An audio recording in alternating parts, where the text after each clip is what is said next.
This time on I Dream of Words, we're talking about spelling in English. English spelling pretends to be standardized, but sadly, it isn't. There are various competing spellings for many words, with new, partially accepted variations being added every single day. There is, however, a pair of relatively stable spelling systems that can be studied when you are learning the language. That, in many ways, makes things a lot easier for a beginner, but it adds a little confusion since there are two. To decide which one is most useful to study, you may go through the pros and cons of each system before settling on your final choice, but this should make things a bit easier for you. One system is far more modern and widely accepted than the other. We can refer to these two spelling systems as the American and British models, although that's not altogether accurate. They are the conventional ways of looking at them, though, and they are two extremes on a spectrum. If you hear about Canadian, Australian, or international spelling systems, those are simply mixtures of the two most common and fall somewhere in between, using some words from either, and, especially in the case of the Canadian accepted spelling system, reading both spellings as correct, which is certainly far more confusing than it needs to be. The simplest way to make a decision about this is by location. The British spelling system is used in only one place, and only, practically speaking, by those who have not yet discovered the more modern alternative, with many publications produced in the United Kingdom now, at long last, switching. This may sound to many people who are from small countries like a victory for the United States over the diminutive, weak United Kingdom, but it couldn't be farther from the truth. As we mentioned before, these names are conventional rather than practical. While British spelling is indeed confined to a tiny island in the North Atlantic, and even there it's losing its stranglehold and its adherents, really only being the standard in the education system now, what has become generally known as the American system is by no means confined to the United States or even the Western world in general. English historically did not have a standard spelling system. While this is not a historically accurate statement in many ways, and the process took far longer, it's sometimes useful to think of the spelling in terms of Shakespeare, a character known by pretty much everyone, regardless of their English abilities. In the time before Shakespeare, spelling in English was relatively fluid. Alternate spellings were often used to convey meaning, emphasis, or something that will shock modern readers, because it made it easier to set type on a page. After Shakespeare, and again it must be stressed that this didn't happen all at once, but just generally around this point in history, spelling became far more standardized. It wasn't until the beginning of the 20th century, with the rise of high-speed communication and travel, however, that this really became solidified. There was no equivalent of national organizations such as exist in French or German, for example, in an English context to impose spelling rules. English, after all, is a much younger language, perhaps the youngest of the common modern languages to really become what it is today. What that meant is that spelling in English wasn't standardized in any structured or logical manner. It was standardized based on what people were using. The most common spellings of words became what was accepted as correct without question. This resulted in vast silliness in English spelling, the bane of the language student to this day. Some of these that have still not been sorted include knife, through, bright, psychology, and graphic. Of course, there are myriad examples that could be given, but thankfully, many of the extraneous and silent letters were dropped over the centuries. There was, however, a point when this simplification of spelling took two diverging pathways, and the American and British spelling systems were more formally recognized as different. From this point forward, however, it may be easier to think of them by other names that are more accurate. We will refer to the one that is used by an overwhelming majority of the world as the modern spelling, and that used by only a portion of people in the United Kingdom as the traditional spelling. This is not meant to be a judgment, only a description of their contents. You are free to decide what best meets your needs. It should, however, be pointed out that using the traditional form is often seen outside the United Kingdom as anything ranging from idiosyncratic and affected to awkward and incorrect.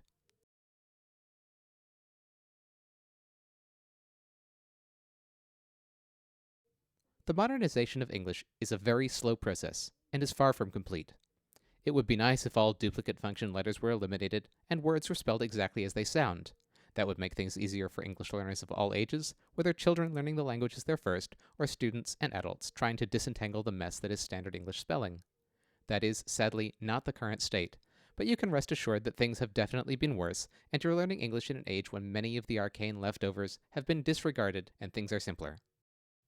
English is a language with a wide variety of sources. Being a relatively new language to even standardize on grammar and spoken form, it drew on already existing languages in a much more aggressive way than other Western languages did, or even had the opportunity to do. Many of its words find their origin in Sanskrit, Greek, and Latin, as is to be expected of any Western language. This is supplemented by massive quantities of borrowing from German, French, Italian, Spanish, and Dutch, not to mention dozens of others.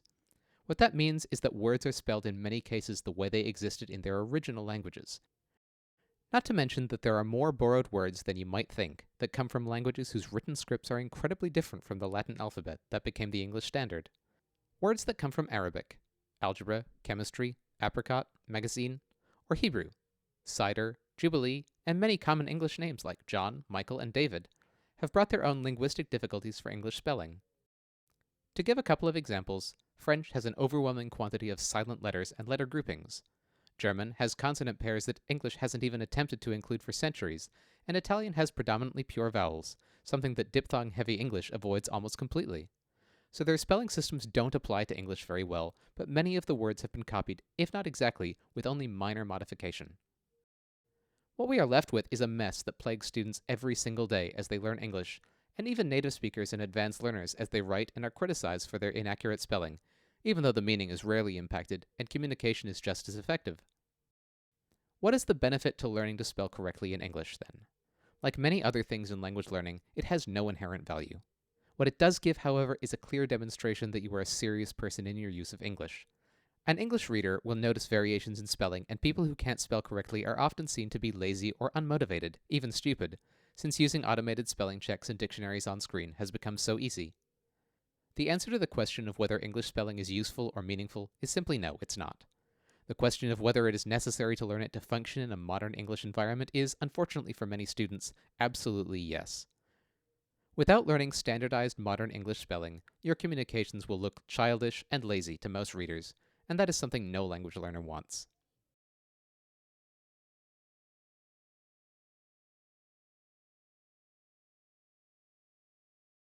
To look at the differences between the traditional and modern spellings in English, it might be useful to see which is better suited to your needs, and to see why these differences exist. It would certainly be better for everyone if all remnants of the traditional spelling system were eliminated, and the whole English-speaking world could agree on a single model.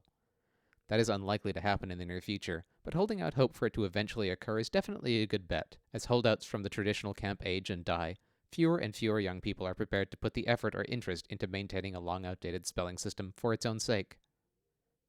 Here are a few extremely common examples of modern updates to English spelling. It might be useful to note that by modern, that doesn't mean recent. It is purely a relative term, and these changes happened long before you were born, with perhaps a few exceptions, but we're still not talking about things that only happened 5 or 10 years ago. Color, honor, flavor, neighbor. The traditional spelling for these words includes an additional silent U before the final R. This makes no pronunciation difference, and is a remnant of these words entering English from French, or other Latin languages, in the case of some words that follow this pattern. Realistically, the U only serves as a sign of the original language, but serves no other practical purpose in modern English. Organize, apologize, analyze. The traditional spelling for these words replaces the final Z with S.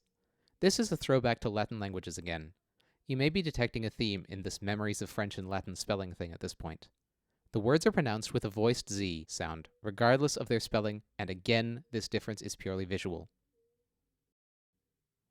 Estrogen, pediatrician, anesthetic, encyclopedia, archaeology. The traditional spelling for these words adds an extra A, or sometimes O, before one E. This is a remnant of old French spelling norms.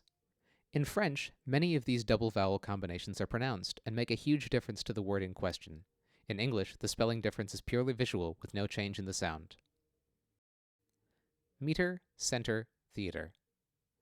These words are traditionally spelled by reversing the last two letters, RE instead of ER. This is, yet again, a reflection of the spelling of these words in French. In French, words like centre are pronounced with the speech following the order of these letters, RE, while in English, regardless of the spelling, the words are pronounced in the order of the modern spelling, ER.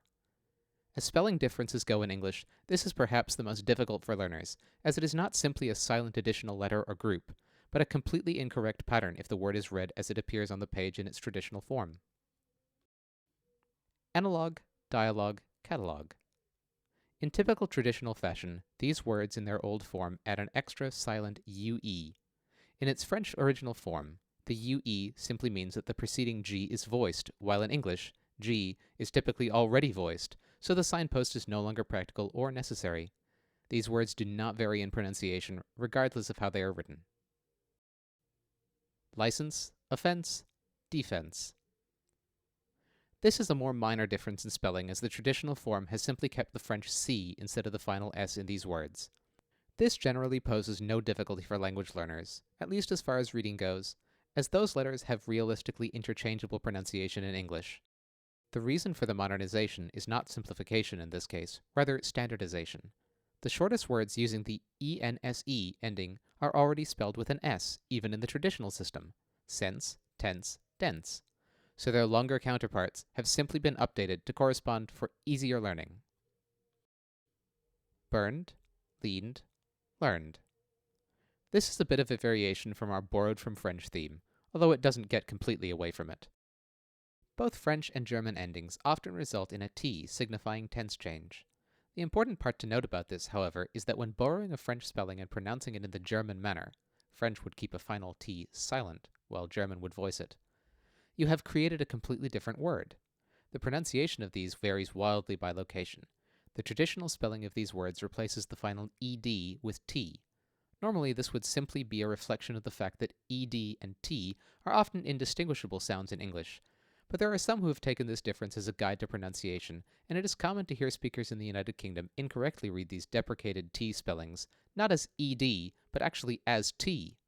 If you hear this in daily conversation, rest assured it's not a different word, simply a speaker who is emphasizing their adherence to the traditional spelling system without understanding its history and the importance of letters being used that do not signify pronunciation, only word origin.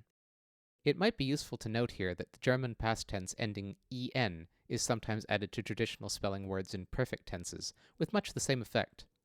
It is a spelling rather than a pronunciation difference, but many modern traditional spelling adherents intentionally mispronounce this to emphasize the difference. Proven, as traditional spelling, is an anachronistic way to spell proved, but it is now frequently mispronounced as proven. While. The last of these differences is another of these French-German mashup errors when it comes to pronunciation. There are many of these that are only really now found in Old English church documents, but this one appears frequently, along with a small number of others, but this is by far the most common. The traditional spelling of this word replaces the final E with ST. This is the German ending, and would have been understood in traditional English to be a sign of the word's original origin, but pronounced in the French manner. Many French words also end in ST. The ST sound in English is difficult for most modern English speakers as an ending, as it is uncommon and generally unfamiliar as a pattern of sounds at that point in the word. As such, the correct pronunciation can easily be seen to be silent, as would be typical of the predominantly French-derived English spelling system. Much as in the previous examples, however, it is occasionally used by traditional spelling proponents to emphasize the difference by mispronouncing it intentionally and voicing the S and T. This tends to have the effect that the ST sounds to most listeners as a part of the following syllable, which would be another word, rendering it difficult to understand. If you hear this affectation, however, you can rest safe in the knowledge that it's only a difference of spelling, and neither meaning nor general pronunciation. There are a few others that are far less common or significant: plow, traveled, connection, gray. But these don't really warrant as much attention, as they are far less troublesome for English learners, mostly because they aren't even used all that much by traditional spelling advocates anymore. As with most other things in language, spelling is evolutionary, and these problems are likely to disappear in future generations. So now that we have explored some of the spelling differences, I suspect you would agree that it would be nice if these differences were a thing of the past. Whether you're a fan of the modern or traditional spelling system, the fact that there is variation makes learning English far more difficult and reading it more cumbersome for students. Given that the modern spelling is far closer to actual pronunciation, although it could be far closer, as a teacher, this would certainly get my vote for which should win this battle. Progress, of course, would be needed beyond that. Before leaving this topic, it might be useful to look at where this is headed. There are many newer spelling changes that are accepted in modern English and will likely replace their older versions. They are all newer, and both the old and new versions are typically accepted, rather than being members of two competing systems. Here are a few. Okay, night, light, bright, sight, through. There are also many words that have evolved in their spelling over the past few decades. The words online, login, logout, goodbye, keyboard, touchpad, ballpoint, mousepad, bookshelf, endnote, mashup, upload, download, broadcast, and a barely comprehensible list of similar terms used to be separated, either into multiple words or using hyphens. Not anymore, though, as they are common English words that we use nearly every day and just exist as simple nouns and verbs, just like any other. This is language evolution at work. This has, of course, simply been a very brief overview of a topic that I have often had to spend a lot of time explaining to students, and that I'm sure just about every other English teacher has had to address at least once or twice with each new group of students. Perhaps this will have made it a bit easier, or, if nothing else, given a reference for some of the more common things to look at when talking about spelling. Thanks for looking.